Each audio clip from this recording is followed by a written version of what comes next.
Aroma yang tertinggal di udara bukanlah parfum miliknya, melainkan milik wanita lain.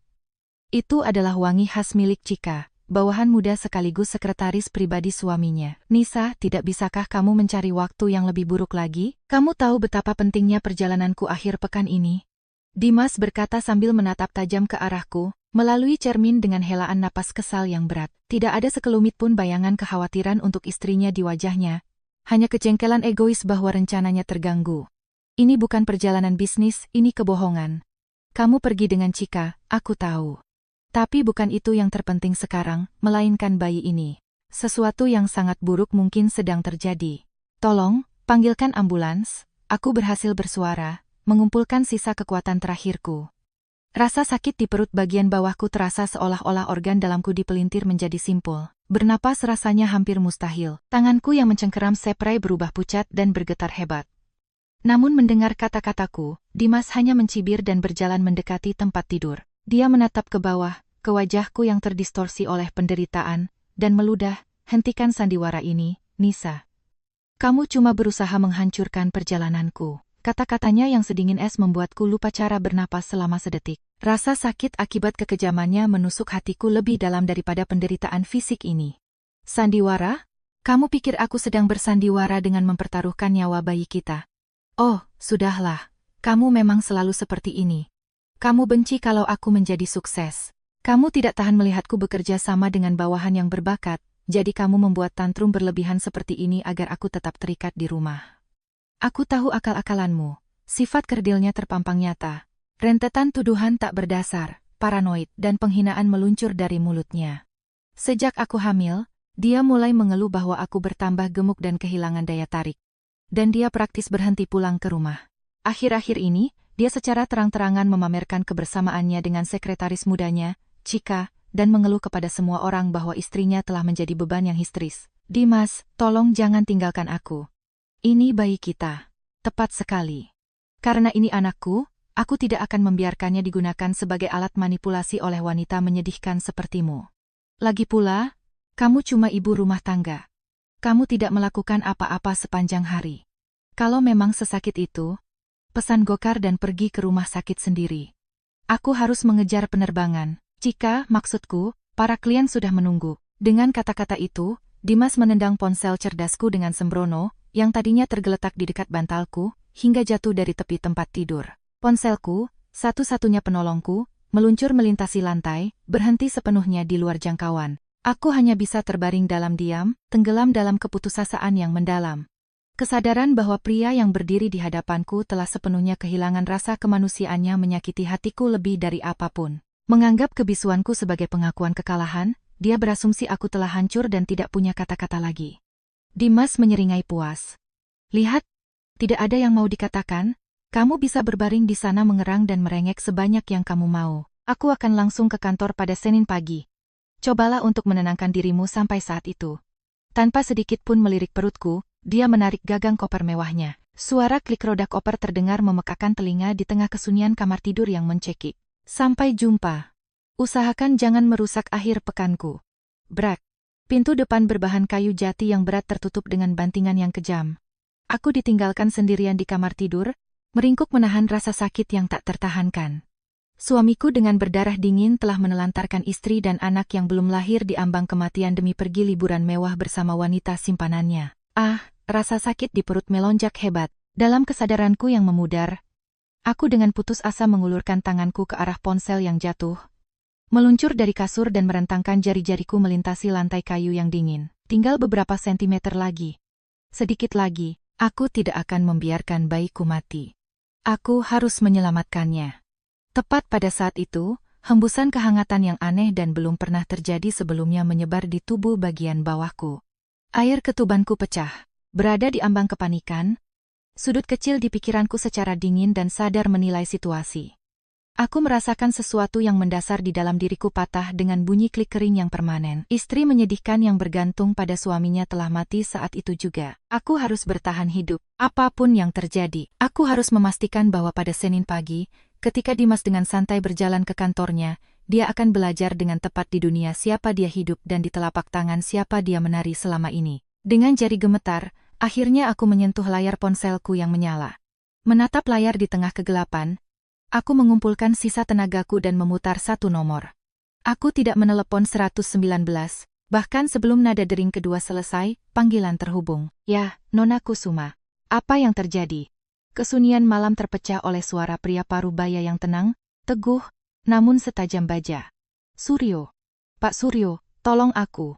Detik ketika kata-kata yang patah itu keluar dari bibirku, atmosfer di ujung telepon berubah seketika. Saya segera berangkat. Tolong tetap di posisi Anda dan jangan bergerak. Saya mengirimkan tim medis ke lokasi Anda sekarang juga. Untuk pertama kalinya, kepanikan sejati menembus suara Pak Suryo yang biasanya tak tergoyahkan.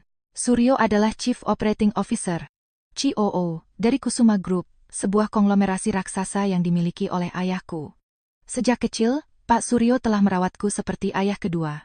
Ya, suamiku Dimas sama sekali tidak tahu bahwa aku bukanlah ibu rumah tangga tak berpendidikan dan tidak berguna seperti yang ia yakini. Aku adalah putri tunggal Surya Kusuma, ketua dari Kusuma Group, sebuah imperium bisnis yang memiliki puluhan anak perusahaan di seluruh penjuru negeri dan memegang pengaruh besar di SCBD dan pusat pemerintahan di Senayan. Itulah identitas asliku. Aku bertemu Dimas 3 tahun lalu. Saat itu, dia hanyalah staf penjualan tingkat menengah di salah satu anak perusahaan kecil di pinggiran konglomerasi. Tapi aku tertarik pada hasrat dan tatapan tulusnya saat ia lembur di kantor. Dengan teliti menyusun materi presentasi, aku menyembunyikan latar belakang keluargaku dan mulai berkencan dengannya. Suatu hari, aku akan menjadi orang besar dan memberimu kehidupan di mana kamu tidak perlu khawatir tentang apapun. Katanya padaku, menggenggam tanganku dengan senyum lelah namun penuh harapan. Percaya pada ketulusannya, aku pergi kepada ayahku. Dia punya bakat, tolong beri dia kesempatan di kantor pusat.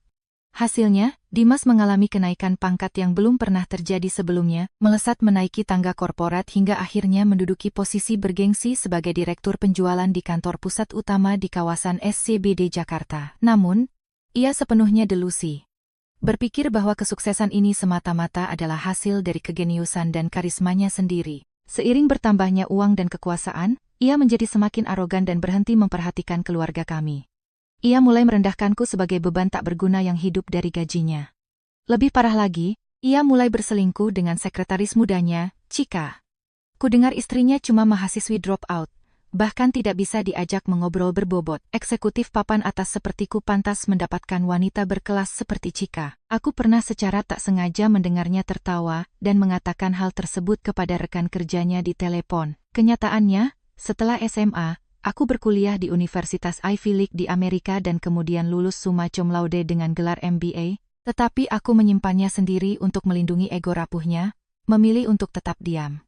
Ia mengartikan kebisuanku sebagai rasa malu atas kurangnya pendidikanku dan menggunakannya sebagai senjata favorit untuk menghinaku. Dulu, diliputi kesedihan, aku hanya akan berdiri diam di lorong yang gelap, tak punya kata-kata untuk menanggapi perubahan menghancurkan pada pria yang kucintai. Tapi sekarang kesabaranku telah habis. Pria kejam ini tidak hanya menginjak-injak harga diriku. Ia telah meninggalkan darah dagingnya sendiri untuk mati agar ia bisa kabur bersama wanita simpanannya. Nona Kusuma, Nona Kusuma. Tetap sadar. Tepat saat aku kehilangan kesadaran karena rasa sakit yang membutakan, raungan sirene yang melengking dan suara pintu depanku yang didobrak paksa bergema di seluruh rumah. Pak Suryo, terengah-engah dan masih mengenakan setelan jas tempahannya, bergegas masuk ke kamar bersama tim paramedis swasta dari Rumah Sakit Medika Kusuma. Pak Suryo, semuanya akan baik-baik saja, Nona Kusuma. Anda sangat hebat bisa bertahan. Kami akan membawa Anda langsung ke sayap VPRS Medika Kusuma. Tetap kuat. Aku diangkat ke tandu dan ambulans melaju membelah jalanan Jakarta yang diterangi lampu neon. Setibanya di sana, aku dilarikan ke ruang operasi VIP darurat, melewati semua area publik. Cahaya lampu bedah yang terang menyilaukan mataku, dan aliran dingin anestesi menyebar di lenganku. Aku hanya bisa berdoa, tolong, nak, hiduplah. Bahkan jika dia putra dari monster semacam itu, bagiku, nyawanya sangat berharga. Saat aku terbangun, fajar mulai menyingsing di luar jendela. Aroma renyah antiseptik dan bunyi bip ritmis dari monitor detak jantung memenuhi kesunyian kamar suite pribadi. Anda sudah bangun, Nona Kusuma. Pak Suryo berdiri di samping tempat tidur. Ia telah berjaga sepanjang malam. Ia membungkuk dalam-dalam, bayangan hitam tebal terlihat di bawah matanya. Bayiku. Saat kata-kata kering itu lolos dari tenggorokanku, wajah Pak Suryo sedikit melembut dan ia mengangguk pelan. Jangan khawatir. Situasinya sangat kritis, tetapi berkat tim medis terbaik kita, persalinannya berhasil. Anda memiliki bayi laki-laki yang sehat. Ia lahir prematur dan saat ini berada di Neonatal Intensive Care Unit, NICU, tetapi nyawanya tidak dalam bahaya. Mendengar kata-kata itu, air mata yang berat tumpah dari mataku. Syukurlah, nyawanya selamat. Namun, saat aku mengusap air mata kelegaanku, sikap Pak Suryo kembali berubah menjadi hiu korporat yang berdarah dingin. Dengan suara rendah, ia berkata, mengenai Dimas, hanya dengan menyebut namanya, api kemarahan sedingin es yang tak terpadamkan berkobar di kedalaman jiwaku. Dia tidak pergi dalam perjalanan bisnis untuk bernegosiasi dengan klien. Kami telah mengonfirmasi bahwa ia secara ilegal menggunakan dana perusahaan untuk terbang di kelas 1, first class, ke Dubai bersama sekretarisnya, Chika. Mereka saat ini menginap di resor mewah bintang 5. Pak Suryo berhenti sejenak, menarik map tebal dari tas kulitnya, dan meletakkannya di meja samping tempat tidurku. Selama ia pergi, bagian keamanan perusahaan melakukan penggeledahan rahasia di kantornya. Kami menemukan sesuatu yang tak dapat disangkal. Melihat dokumen-dokumen itu, napasku tertahan. Ini bukan sekadar tentang perselingkuhan atau penggelapan dana. Ini adalah bukti pengkhianatan mengejutkan yang bisa mengguncang fondasi perusahaan dan menghancurkan Dimas seutuhnya. Suryo, aku tidak akan pernah memaafkannya. Suaraku dingin dan sangat jernih. Tak ada lagi sisa wanita yang dulu pernah mencintai suaminya. Pada Senin pagi ketika ia kembali dari Dubai dan dengan angku berjalan masuk ke kantor pusat, aku akan menghabisinya. Mulai persiapannya. Dimengerti, semua arahan sudah dikeluarkan. Pak Suryo membungkuk dalam-dalam. Aku berdiri di balik kaca, menatap putraku yang tertidur di dalam inkubator di ruang NICU. Dada kecilnya naik turun dengan usaha keras yang mati-matian. Tiba-tiba, Nisa, berbalik, aku melihat seorang pria paruh baya yang terengah-engah namun sangat berwibawa. Dia adalah pucuk pimpinan mutlak Kusuma Group, ayahku, Surya Kusuma. Dia menerima pesan Pak Suryo di tengah malam dan segera terbang kembali dari Eropa menggunakan jet pribadinya. Ayah, kamu sudah berjuang keras, Nisa. Melihat wajah cucuku yang sehat adalah satu-satunya alasan jantungku masih berdetak. Tapi keparat Dimas itu, meninggalkan putri dan cucu kesayanganku demi bersenang-senang dengan perempuan gatal. Aku tidak akan membiarkan ini. Mata ayahku dipenuhi kemarahan yang dalam dan mengerikan. Aura yang terpancar dari seorang pria yang telah selamat dari pertumpahan darah tak terhitung jumlahnya di puncak korporat Indonesia, membuat udara di kamar rumah sakit ikut bergetar. Pada saat itu, ponsel cerdasku, yang telah diambil Pak Suryo dari rumahku, mengeluarkan nada dering yang tak bernyawa. Layarnya berkedip menampilkan sebuah nama, Dimas. Aku bertukar pandang dengan ayahku dan Pak Suryo mengangguk. Aku menyalakan pengeras suara, speaker, dan meletakkannya di atas meja. Halo, akhirnya diangkat. Apa kamu masih berbaring di kasur pura-pura sakit? Suara Dimas sama sekali tidak membawa kekhawatiran terhadap kondisi istrinya, hanya kejengkelan yang terang-terangan. Di belakangnya, terdengar suara ombak bergulung dan suara cekikikan Chika. Dimas, ayolah, kita kembali berenang. Tunggu sebentar, Chika. Biar aku urus wanita histeris ini dulu, jawab Dimas padanya, kemudian mengadopsi nada angkuh padaku. Dengar, sepertinya aku meninggalkan map biru di ruang kerjaku di rumah. Aku butuh itu paling lambat Senin pagi. Bawa ke kantor pusat.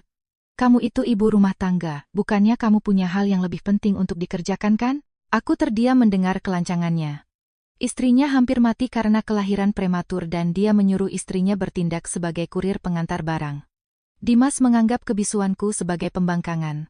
Rentetan hinaan tak masuk akal keluar dari mulutnya. Hai, kamu dengar aku tidak? Inilah sebabnya wanita tidak berpendidikan itu cuma jadi masalah. Kamu cuma menghalangi eksekutif elit sepertiku. Dengan otak udangmu, kamu toh tidak akan mengerti besarnya pekerjaanku. Dimas dengan bangga melanjutkan, aku bukan cuma bersenang-senang di sini. Aku punya pertemuan golf sangat rahasia dengan dewan eksekutif saingan terbesar kita, Nusantara Dinamika. Kalau kesepakatan ini berhasil, aku akan membuang perusahaan kelas 2 ini dan lompat ke Nusantara Dinamika dengan paket gaji yang luar biasa. Mendengar kata-kata itu, alis ayahku berkedut hebat. Bukti yang ditemukan Pak Suryo adalah bukti bahwa Dimas berusaha menjual rahasia dagang Kusuma Group yang sangat rahasia kepada Nusantara Dinamika. Dan Dimas baru saja mengonfirmasi fakta fatal ini dengan mulutnya sendiri. Dan kalau aku berhasil, aku tidak butuh parasit tidak berguna sepertimu lagi. Jangan harap ada harta gono gini. Kamu tidak akan melihat sepeser uang pun. Aku punya Cika, pasangan yang ideal. Oh, Dimas, hentikan. Istrimu akan mendengarnya, Cika terkikik di latar belakang. Biar dia dengar, dia terlalu bodoh untuk mengerti separuh dari kata-kata yang kuucapkan kok. Tawanya yang vulgar bergema dari seberang sana. Aku mempertahankan kesunyian yang dalam, bukan karena sedih dan bukan karena tidak bisa membantah. Aku hanya merasakan belas kasihan yang amat sangat terhadap kebodohan pria ini yang tak berujung. Dia dengan santai membocorkan bukti kehancurannya sendiri dan menertawakannya. Kesunyianku yang mencekam rupanya terasa aneh baginya karena ia meninggikan suaranya. Apa? Tidak ada yang mau dikatakan, dasar wanita aneh. Dengar, bahwa map itu hari Senin. Kalau kamu lupa, kamu akan menyesal. Klik. Dia mematikan telepon sepihak. Ayah dengar itu, tanyaku pelan. Ayahku, yang memasang ekspresi sebuah binatang buas, menjawab dengan suara rendah yang bergema. Ya, Suryo, panggilan tadi. Ya, Pak Kusuma. Seluruh percakapan tadi disiarkan secara serentak dan direkam oleh Direktur Hukum Kusuma Group. Dia tidak punya tempat untuk lari, lapor Pak Suryo dengan dingin sambil memeriksa iPad-nya. Aku menatap langit biru yang cerah di luar. Dimas, kamu menyuruhku datang ke kantor pada hari Senin. Ya, aku akan ke sana membawa map biru yang sangat kamu inginkan. Tetapi kamu sama sekali tidak tahu bahwa pada Senin pagi, saat kamu masuk mengharapkan kemenangan mutlak, keputusasaan absolut akan menunggumu. Minggu, sementara suamiku bermain-main dengan simpanannya di bawah matahari Dubai yang cerah, kedamaian menyelimuti suite VPRS Medika Kusuma. Kondisiku terus membaik dan pernapasan Elvano Diniku sudah stabil. Namun, jeda singkat ini diinterupsi oleh nada dering sumbang dari ponselku di meja. Nama penelepon menunjukkan mertuaku. Ibu Ratna. Halo. Begitu aku menjawab, suara melengking menusuk gendang telingaku. Dengar ya, berhenti menghalangi jalan Dimasku. Tanpa salam, langsung berteriak. Ibu Ratna dengan buta percaya bahwa putranya adalah jenius korporat abad ini dan merendahkanku sebagai orang miskin tak berpendidikan yang dikasihani oleh putranya. Dimas jelas telah mengarang cerita dari Dubai. Dimas menceritakan semuanya padaku. Dia sedang pergi untuk perjalanan bisnis yang sangat penting dan kamu pura-pura sakit untuk menjebaknya di rumah. Benar-benar wanita yang hina. Berhenti bermain sebagai korban. Dimas berada di tahap yang sangat penting dalam karirnya. Dia sedang direkrut untuk posisi direksi di Nusantara Dinamika. Dan kamu, menantu tak berpendidikan dan tidak berguna, hanya menariknya ke bawah. Bagaikan air terjun, argumen arogan dan hinaan kejam Dimas mengalir dari mulut Ibu Ratna. Kamu hamil cuma untuk mengikat putraku yang sukses. Itu jebakan kotor. Anak dengan darah jelekmu tidak akan pernah sukses bagaimanapun juga. Wanita berpendidikan lulusan sarjana seperti Cika jauh lebih cocok untuk Dimas. Saat dia kembali hari Senin, jangan harap sepeser pun uang gonogini dan segera tanda tangani surat cerai. Aku bahkan tidak punya hasrat untuk mendebatnya. Aku tetap diam, hanya mengasihani duo ibu dan anak yang hidup dalam delusi menyedihkan ini. Kamu dengar tidak? Kebisuanmu cuma membuktikan kalau aku benar dan kamu tidak punya alasan lagi. Kemasi barang-barang murahanmu dan bersiaplah pindah ke tempat sampah. Klik. Dia menutup telepon. Aku menatap layar kaca yang dingin dan meletakkan ponsel dengan tenang. Ayahku, Surya Kusuma, yang mendengar seluruh percakapan itu, duduk di dekatku. Kemarahan telah memudar dari wajahnya, digantikan oleh senyum yang dingin dan kejam. Nisa, keluarga ini adalah sumur kebodohan yang tidak ada dasarnya. Ya, ayah, mereka sama sekali tidak tahu tangan siapa yang telah mereka gigit. Terdengar dihaman pelan, lalu ketukan ringan saat Pak Suryo membuka pintu. Pak Kusuma, Nona Kusuma, tamu Anda sudah tiba. Sesuai rencana, sosok tak terduga berjalan masuk ke ruangan. Ia adalah pria parubaya mengenakan setelan jas warna arang tempahan yang memancarkan aura old money. Dengan tatapan tajam yang telah kulihat di sampul majalah Forbes dan Fortune tak terhitung jumlahnya. Itu adalah Bapak Ridwan, CEO Nusantara Dinamika, perusahaan saingan yang dibanggakan Dimas telah merekrutnya. Ridwan, maaf menyeretmu keluar di akhir pekan, kata ayahku. CEO Nusantara Dinamika itu membungkuk dalam-dalam. Surya, selamat yang paling tulus atas kelahiran cucu Anda, dan saya memohon maaf yang sebesar-besarnya bahwa nama perusahaan kami pernah keluar dari mulut si bodoh itu. Aku membelalakkan mata mendengar permintaan maaf tak terduga dari Pak Ridwan. Pak Ridwan, apakah itu berarti kepindahan Dimas ke Nusantara Dinamika adalah kebohongan? Atas pertanyaanku, Pak Ridwan mengeluarkan tawa dingin. Pindah? Omong kosong, baru-baru ini, Pria ini menghubungi salah satu eksekutif kami dan mengajukan kesepakatan. Dia menawarkan untuk menyerahkan rahasia dagang Kusuma Group yang sangat rahasia sebagai imbalan atas gaji eksekutif yang besar di Nusantara. Semuanya ada batasannya. Siapa yang mau mempekerjakan sampah semacam itu yang mampu melakukan spionase perusahaan yang begitu terang-terangan? Ternyata tanah yang dijanjikan yang diyakini Dimas murni hanyalah isapan jempolnya saja. Kenyataannya, saat rencananya terungkap, saya langsung melaporkannya pada Surya. Eksekutif yang dia pikir sedang bernegosiasi dengannya saat ini di Dubai adalah umpan palsu yang dirancang untuk mengekstrak semua data yang dicurinya darinya. Setiap potongan informasi rahasia Kusuma yang dia pamerkan di Dubai direkam dan dikirim secara real-time ke Departemen Hukum Kusuma. Mendengar kata-kata Pak Ridwan, aku menahan napas. Dimas sangat yakin dia sedang mempermainkan sebuah mega korporasi pesaing. Kenyataannya, ia tidak lebih dari boneka menyedihkan yang menari di telapak tangan para CEO dua kerajaan bisnis raksasa. Kerja bagus, Ridwan. Kita sekarang punya semua yang kita butuhkan untuk sepenuhnya menghapus pria ini dari masyarakat, kata ayahku dengan suara rendah, menatap cakrawala kota Jakarta. Besok adalah hari Senin, hari di mana pria ini akan dilemparkan dari surga langsung ke neraka. Pada Senin pagi yang menentukan itu di dalam gedung pencakar langit kantor pusat Kusuma Group di kawasan SCBD, lobi raksasa dengan langit-langit tinggi berhias marmer berkilau menyilaukan mata di bawah cahaya terang. Lobi itu berdengung oleh energi para karyawan elit yang bergegas menuju meja mereka. Mengerahkan seluruh kekuatanku, mendorong menembus rasa sakit fisik hanya beberapa hari setelah melahirkan dan mengabaikan protes panik para dokter, aku berdiri di sana. Wajahku pucat, bahkan berdiri tegak terasa menyiksa, tetapi di tanganku aku menggenggam erat map biru yang dituntut Dimas. 20 menit sebelum jam kerja resmi dimulai, pintu putar yang berat berputar dan tawa keras yang menyebalkan, yang sama sekali bertentangan dengan atmosfer profesional, meledak di lobi. Ya ampun, cuaca di Dubai benar-benar spektakuler. Direksi Nusantara Dinamika sangat terpukau. Presentasiku yang tanpa cacat benar-benar memenangkan hati mereka. Dimas, kamu memang jenius bisnis. Kamu sangat bisa diandalkan, puji Chika dengan nada manja. Itu adalah Dimas, memamerkan kulit kecoklatan segar ala Dubai, kacamata hitam desainer mahal bertengger di kepalanya, dengan Chika yang nyaris menempel di lengannya. Mereka sama sekali tidak berusaha menyembunyikan bahwa perjalanan bisnis mereka adalah liburan mewah yang berbau tabir surya kelapa dan kepuasan diri yang angkuh. Dimas, saat aku memanggil namanya dengan pelan, dia berhenti seketika dan menatapku dengan rasa jijik yang mendalam. Sial. Kamu benar-benar menyeret dirimu ke sini. Hei, ada apa dengan tampang seperti hantu itu? Masih melanjutkan sandiwara komedimu untuk mencari belas kasihan? Kamu benar-benar picik dan memuakan. Dimas merebut map biru itu dengan kasar dari tanganku. Bagus, aku dapat mapnya. Parasit tak berguna sepertimu, aku tidak membutuhkanmu lagi sedetik pun dalam hidupku. Aku akan beralih ke kehidupan gemilang sebagai eksekutif puncak di Nusantara Dinamika. Suaranya sangat keras dan tidak wajar. Banyak karyawan yang bergegas melalui lobi mulai berhenti, membentuk lingkaran lebar di sekitar kami. Bisik-bisik bergema di aula marmer itu. Tapi Dimas, yang menikmati perhatian tersebut, sengaja berbicara lebih keras agar semua orang mendengarnya. Semuanya, dengarkan ini. Wanita ini adalah istri terburuk yang pernah hidup. Dia iri dengan kesuksesanku dan tidak melakukan apa-apa selain menyabotase pekerjaan pentingku. Dia makan dari uangku tapi mengamuk karena aku bekerja dengan Chika yang berbakat ini. Dia pura-pura sakit agar aku tetap terikat di rumah. Pernahkah kalian melihat wanita manipulatif dan berakun seperti ini? Chika bersandar lebih erat di lengan Dimas dengan seringai kemenangan. Tepat sekali.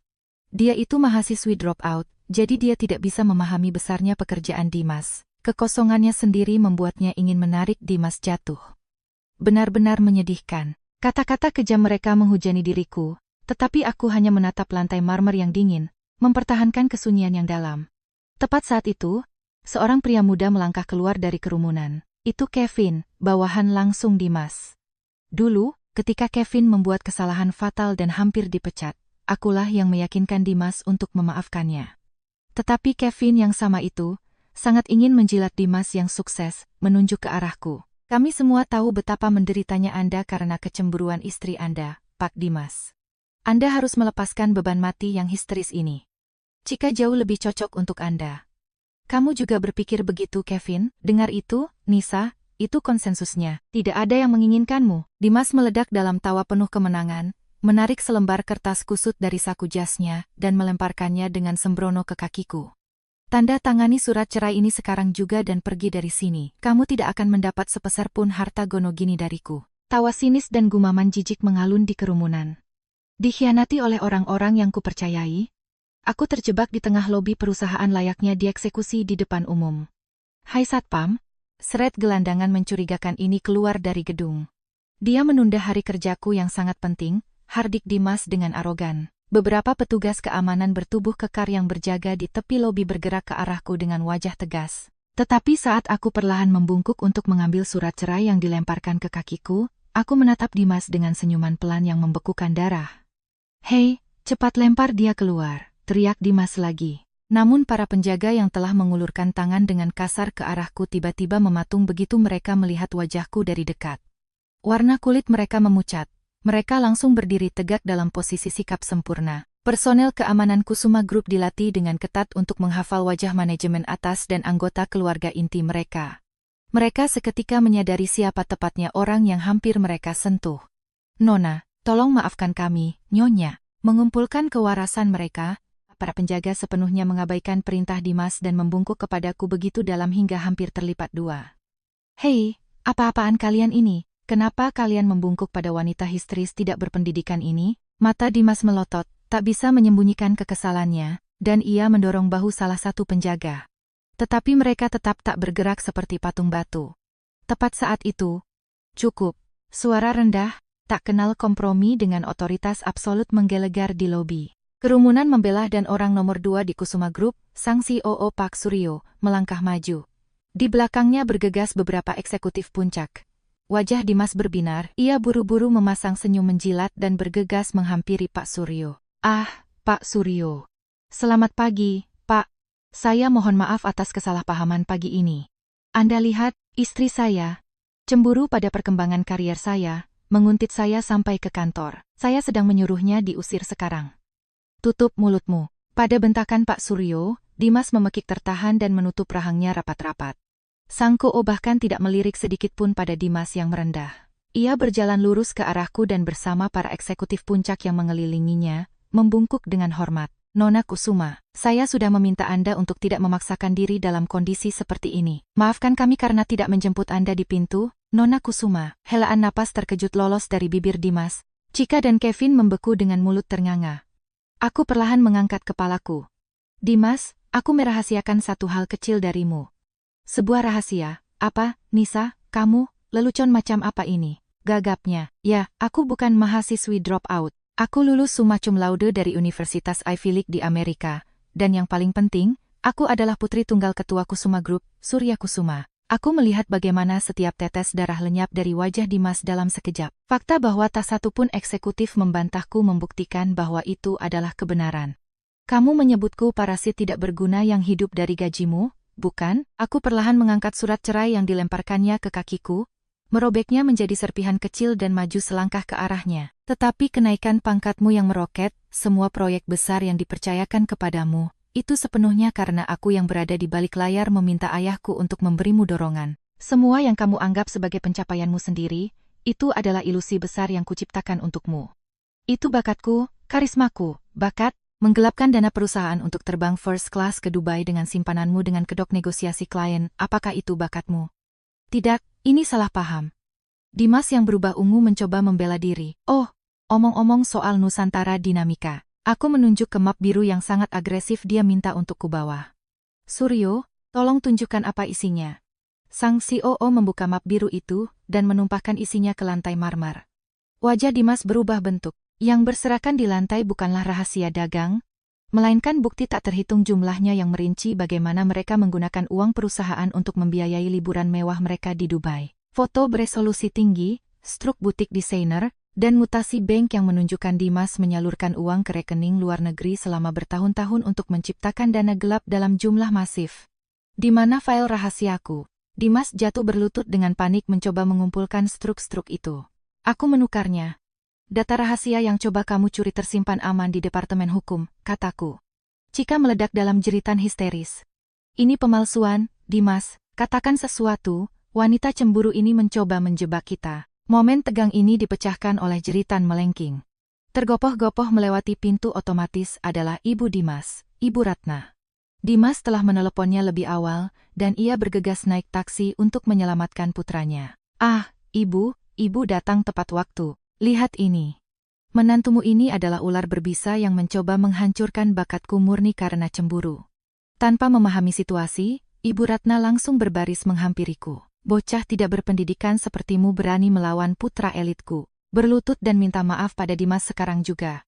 Tetapi pada saat itu, pintu lift VIP pribadi terbuka dengan bunyi ding. Pemimpin tertinggi Kusuma Group, Surya Kusuma, melangkah keluar. Ibu yang sangat bersemangat. Apakah Anda yang menghina putri kesayanganku dan cucu bayiku? Suara rendahnya membawa geraman predator. Setiap karyawan di lobi menegang dan membungkuk dalam-dalam. Ibu Ratna menatap bingung dari sang ketua kepadaku. Putri, Dimas, siapa bapak ini dan kenapa semua orang membungkuk? Ibu, tolong diam. Itu ketua dewan direksi. Suara lemah Dimas akhirnya terdengar. Ibu Ratna menjerit pendek dan jatuh terduduk. Dimas yang terpojok tampak seperti tikus yang terperangkap. Mata merahnya berkilat. Dengan kasar, ia mendorong Chika dan ibunya dari jalannya. Minggir. Aku adalah direktur penjualan. Ini belum berakhir. Pencapaian brilianku ada di ruang kerjaku. Ia berlari menuju lift karyawan. Ia benar-benar percaya bahwa jika ia kembali ke kerajaannya di lantai 15, ia akan menemukan komputernya dan cara untuk menghapus bukti lalu memperbaiki semuanya. Tetapi ia tidak mengerti apa-apa. Dengan denting elektronik, pintu lift terbuka di lantai 15. Lantai penjualan itu sunyi senyap seperti kuburan. Kesunyian yang dingin dan menindas menggantung di udara. Saat ia mendekati mejanya, ia membeku. Harta karun kebanggaannya kursi eksekutif kulit asli, meja mahoni besar, dokumen klien di komputernya. Barang-barang pribadi telah lenyap tanpa jejak. Yang tersisa hanyalah kerangka meja kosong. Komputerku hilang. Data dana gelapku. Siapa yang membobol ruang kerjaku? Dimas mengamuk. Masih sekasar biasanya, Dimas. Dimas berputar. Duduk di sofa tamu adalah eksekutif Nusantara Dinamika yang baru saja berpesta dengannya di Dubai. Hanya saja, ia mengenakan jas rapi bertuliskan PIN kerah Kusuma Group. Anda, Pak, kenapa Anda ada di sini? Gagap Dimas. Jangan sentuh saya. Nama asli saya Agung, Kepala Audit Internal di Kusuma Group. Saat Anda meneguk sampanye yang dibiayai perusahaan di Dubai, tim saya di Departemen Hukum telah menyelidiki setiap penipuan Anda. Segala sesuatu di meja ini sudah disita oleh Bareskrim sebagai barang bukti. Ayahku, Pak Suryo, para eksekutif puncak, dan aku melangkah masuk ke lantai penjualan. Pak Agung, tunjukkan padanya kontrak yang ayahku perintahkan. Pak Agung membuka kunci tabletnya. Dimas, apa Anda ingat dokumen yang dengan semangat Anda tanda tangani di Hotel Dubai karena mengira itu kontrak kerja Anda dengan Nusantara Dinamika? Anda tidak repot-repot membacanya, kan? Itu bukan kontrak kerja. Itu adalah pengakuan hukum penuh di mana Anda mengikat diri Anda sendiri untuk bertanggung jawab secara pribadi melunasi semua dana yang digelapkan selama 5 tahun terakhir, dengan total 75 miliar rupiah, dan Anda melepaskan semua hak untuk melawan tuntutan pidana. 75 miliar. Mendengar angka astronomis itu, Dimas layar menunjukkan panggilan dari Chika. Ia menjawabnya, menyalakan speaker dalam upaya putus asa untuk menyamakan cerita mereka. Chika, kamu di mana? Itu jebakan. Perjalanan Dubai itu jebakan. Cepat transfer uang dari rekening luar negeriku ke negara lain. Tawa kering dan mengejek terdengar dari speaker. Kamu benar-benar idiot, Dimas. Kamu sungguh berpikir kamu mencapai semua ini sendiri. Itu semua karena koneksi Nisa. Kamu hanyalah pecundang yang sudah tua dan habis. Aku cuma bertahan denganmu demi uang. Lalu suara pria tak dikenal yang baru masuk melalui telepon. Hei, orang tua. Gue tunangan aslinya, Randy. Pas lo lagi berenang di Dubai, Chika udah nyuri password dari HP lo. Kita baru aja mentransfer setiap sen dari rekening rahasia Ceman lo ke bentuk kripto. Duit curian lo bakal bayarin pernikahan kita berdua. Bye, kriminal tak berguna. Tut. Sambungan terputus. Chika telah merampas semua tabungan tersembunyinya dan kabur bersama pacar aslinya. Dimas telah kehilangan segalanya. Perusahaannya, statusnya, uangnya, dan simpanannya. Bohong. Ini semua bohong. Dalam keputusasaan, Dimas membanting ponselnya ke lantai. Ia merangkak mendekat dan memeluk kakiku sambil menangis. Nisa, aku mohon, selamatkan aku. Ini salahnya. Tolong minta ayahmu untuk menghapus utang 75 miliar itu. Bagaimana dengan bayi kita yang baru lahir? Akan mengerikan baginya kalau ayahnya masuk penjara. Aku menatapnya dengan keterpisahan yang sedingin es. Makhluk yang memohon di depanku ini adalah makhluk tak rasional yang menyedihkan. Tepat saat itu, petugas keamanan menyeret Ibu Ratna yang meronta-ronta ke lantai tersebut. "Dimas, apa yang sudah kamu lakukan?" jeritnya mencengkeram kerah Dimas. "Tetanggaku baru saja menelepon.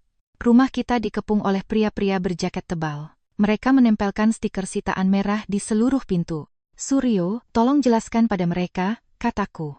Sang COO melangkah maju. "Dimas, sebagian dana yang Anda gelapkan dari perusahaan ditransfer ke rekening ibu Anda untuk melunasi rumah mewahnya di Pondok Indah.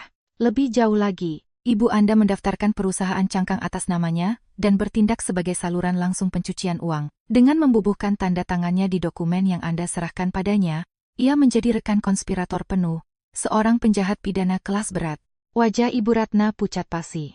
Ia menerjang Dimas. "Kamu menyeret ibumu sendiri ke dalam kejahatan, dasar sampah tidak berguna." Ibu dan anak itu saling mencabik dalam perkelahian fisik yang menjijikkan. Simpan drama keluarganya untuk ruang interogasi. Seorang pria berbahu lebar dalam setelan abu-abu melangkah maju diikuti oleh beberapa agen taktis bersenjata berat. "Agen Bima, Direktorat Tindak Pidana Ekonomi Khusus Bareskrim Polri. Kalian berdua ditangkap atas dugaan pencurian besar, penipuan elektronik, dan konspirasi pencucian uang." Klik. Borgol terkunci di pergelangan tangan Dimas dan ibunya. Mereka berteriak dan menangis saat para agen mulai menyeret mereka pergi, tetapi Dimas tiba-tiba berhenti dan mengeluarkan kekehan pelan yang menyeramkan. "Kamu menang, Nisa, tapi kamu melakukan satu kesalahan fatal." Dimas menggunakan giginya untuk menarik flash drive USB merah kecil dari saku jasnya. "Aku punya data sangat rahasia tentang penggelapan pajak besar-besaran yang dilakukan oleh Kusuma Group. Kalau aku melihat satu saja gerakan mencurigakan, data ini akan secara otomatis di-mail massal ke CNBC Indonesia dan media lainnya." Sungguh memalukan. Yang memecah kesunyian adalah Kevin, bawahan yang menyoraki Dimas di lobi. Kevin membungkuk padaku, lalu memelototi Dimas. "Fakta bahwa aku bermain mengikuti skenariomu pagi ini, itu adalah arahan penyamaran dari Pak Agung. Flash drive merah itu, sehari sebelum kamu berangkat ke Dubai, aku menukarnya dengan yang kosong. Sepotong plastik yang kamu pegang itu sama sekali tidak berguna." "Tidak, itu bohong." Dimas menerjang ke arah agen Bima. "Kolokkan ini ke tablet Anda, aku akan buktikan." Agen Bima menghela napas, mencolokkannya ke tablet yang dikeluarkan polisi, dan diam-diam menekan play. Yang muncul bukanlah dokumen pajak rahasia, melainkan satu file video. Di layar, pengaturan akrab dapurku muncul. Berbicara di telepon dengan senyum yang mengerikan tak lain adalah Dimas sendiri. "Ya, Cika, aku sedang mencampurkan obat aborsi dosis tinggi ke dalam teh Nisa sekarang juga. Aku mendapatkannya lewat dark web. Kalau aku memaksakan keguguran dengan obat ini, baik tubuh maupun pikiran Nisa akan hancur total. Dia akan meninggalkanku dengan sendirinya. Lalu aku bisa menceraikannya tanpa membayar harta gono gini, dan akhirnya menikah denganmu." Dimas di dalam video itu menuangkan bubuk mencurigakan ke poci tehku lalu tertawa. Penderitaan mengerikan dan pendarahan yang kualami pada Jumat malam adalah percobaan pembunuhan berencana berdarah dingin. Dimas sepenuhnya kehilangan suaranya dan jatuh berlutut. "Itu, kalian memasukkannya. Ini deep fake," teriak Dimas sambil menggelengkan kepala seperti orang gila. "Hei agen, apa Anda sungguh percaya pada video palsu?" "Itu bukan palsu. Saya yang merekam video itu dengan tangan saya sendiri." Seorang wanita parubaya dengan selemek sederhana muncul. "Itu adalah asisten rumah tangga kami, Bimarni. Saya adalah direktur keamanan pribadi yang melapor langsung kepada Bapak Surya Kusuma," ujar Bimarni tegas. "Kamera tersembunyi dipasang di rumah Anda. Kami merekam Anda membeli obat mencurigakan itu dari dark web dan kami merekam Anda mencampurkannya ke dalam teh Nona Kusuma." "Bohong, obat itu. Aku akan bilang itu cuma bubuk protein," jerit Dimas. "Maaf mengecewakan Anda," jawab agen Bima. "Kami melakukan penggerebekan di ruang kerja rumah Anda. Di dalam brankas lantai tersembunyi Anda, kami menemukan botol kaca yang berisi zat yang persis sama. Sidik jari Anda ada di mana-mana. Laporan laboratorium forensik Polri sangat cocok." Hancur sepenuhnya, Dimas mulai tertawa dengan sangat tidak wajar. "Haha. Oh tidak, sayang, maafkan aku. Tapi hei, semuanya berjalan lancar pada akhirnya, kan? Bayi itu toh sudah mati. Kamu bergulingan kesakitan pada Jumat malam, itu berarti rencanaku berhasil dan kamu keguguran. Kalau begitu kasusnya, ini bukan pembunuhan, kan?" Tolong jangan biarkan karier brilianku berakhir seperti ini. Sayangnya untukmu, aku tidak meminum setetes pun teh itu, kataku dingin. Lalu kenapa kamu kesakitan parah? Aku tidak kolaps karena rakunmu. Kamu masih belum sadar bubuk jenis apa yang sebenarnya kamu beli dari situs dark web itu. Dan kamu masih belum sadar perubahan tak bisa balik yang sedang terjadi di dalam tubuhmu sendiri sekarang. Agen Bima membacakan dari laporan forensik. Dimas, menurut analisis laboratorium, itu bukan obat aborsi. Itu adalah koktail sampah dari narkotika sintetis dan logam berat yang sangat beracun, sampah jalanan murahan. Obat itu memicu keadaan euforia sementara, tetapi kemudian mulai secara cepat menghancurkan organ dalam dan sistem saraf pusat. Secara spesifik, secara permanen menutup produksi hormon pria, menyebabkan kerontokan rambut parah yang cepat, dan memicu nyeri saraf yang menyiksa. Anda ditipu oleh penipu dark web. Bimarni melangkah maju. Segera setelah Anda menaruh racun di teh Nona Kusuma pada Jumat pagi, saya menyita teh itu dan menyimpannya sebagai barang bukti. Dan sebelum penerbangan Anda ke Dubai, saya menuangkan setiap tetes racun yang terkumpul itu langsung ke dalam minuman shake protein pra penerbangan Anda. Euforia seperti dewa yang Anda rasakan di Dubai tidak lain adalah efek dari narkotika sintetis tersebut. Anda meminum racun yang Anda beli sendiri. Bahkan sebelum Bimarni menyelesaikan kalimatnya, Dimas memegangi perutnya dan mulai berguling-guling di lantai. Sakit, bagian dalam tubuhku terbakar. Efek narkotika telah memudar. Efek samping menghancurkan dari keracunan logam berat yang menyerang sistem sarafnya telah bekerja. Dalam kepanikan, ia menjambak kepalanya. Jeritan melengking merobek tenggorokannya, rambut hitamnya yang lebat rontok dalam gumpalan besar di tangannya. Setiap kali ia menyentuh kulit kepalanya, rambut mati rontok segenggam penuh. Menurut laporan medis, fungsi biologis pria Anda sudah hancur permanen. Anda akan menghabiskan sisa hidup Anda mengelola nyeri saraf yang menyiksa di penjara federal, tambah agen Bima. Sialan kau, Nisa, raung Dimas.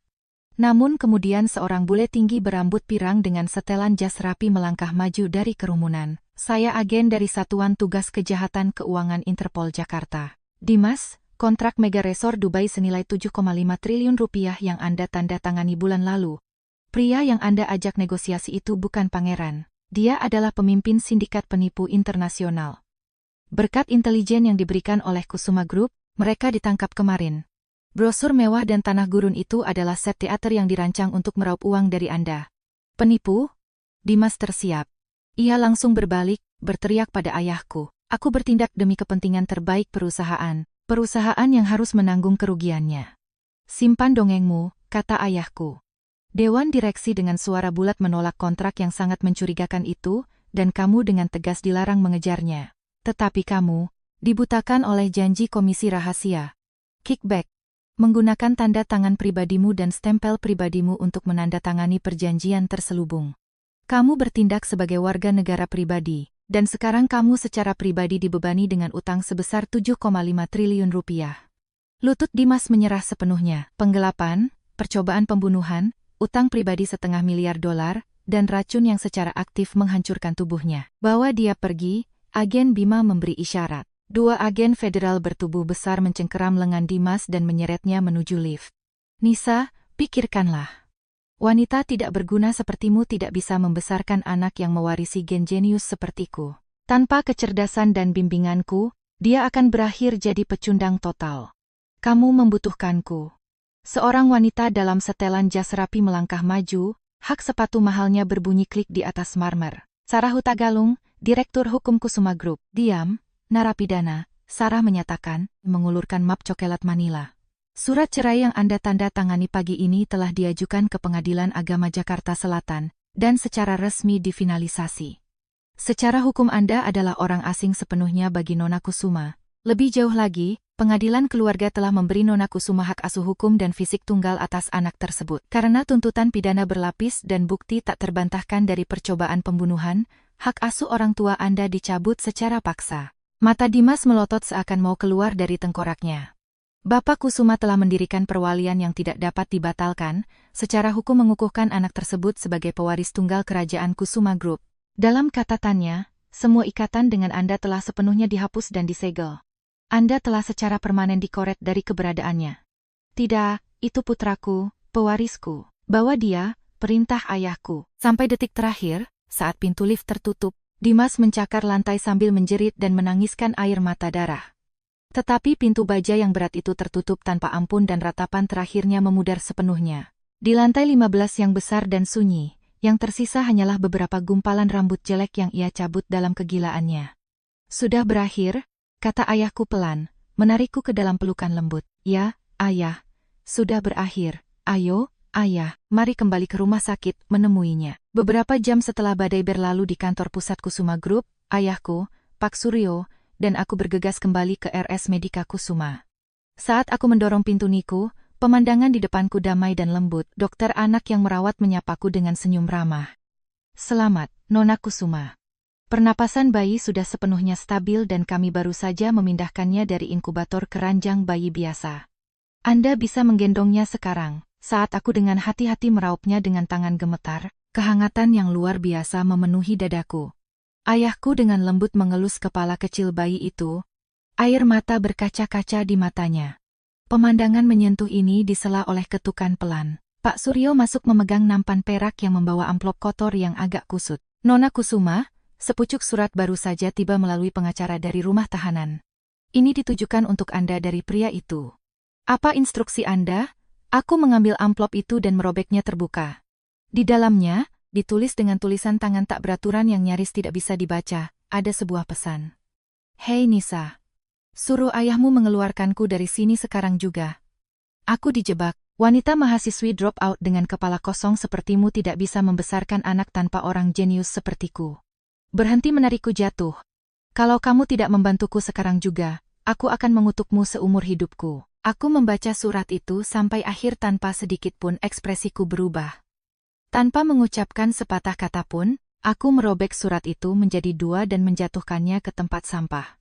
Suryo, mulai sekarang, suruh Departemen Hukum mencegat dan menghancurkan semua komunikasi darinya. Mereka sama sekali tidak ada hubungannya denganku atau putraku. Itu cuma sampah, dimengerti.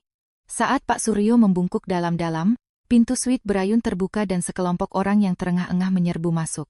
Itu Kevin dan beberapa karyawan dari Departemen Penjualan. Di tangan mereka membawa buket bunga raksasa, kartu ucapan selamat, dan boneka beruang Teddy yang lucu.